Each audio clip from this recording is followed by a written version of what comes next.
Do you need to replace the Wi-Fi card on the Inspiron 16 Plus 7630?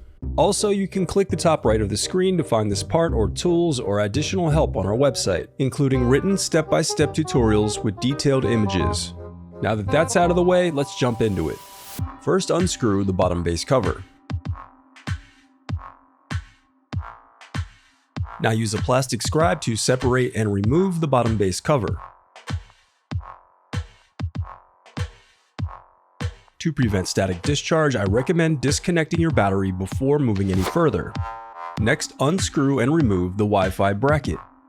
Then disconnect the Wi-Fi antennas and slide out the wireless card.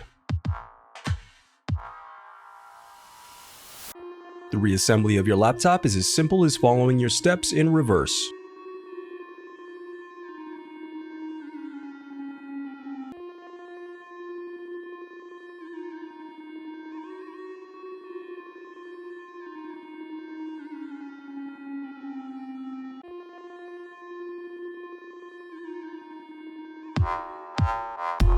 If you still need help, you can visit partspeople.com and view printable DIY instructions to help you along the way. We also have playlists of thousands of Dell tutorials for hundreds of different models, so keep checking back.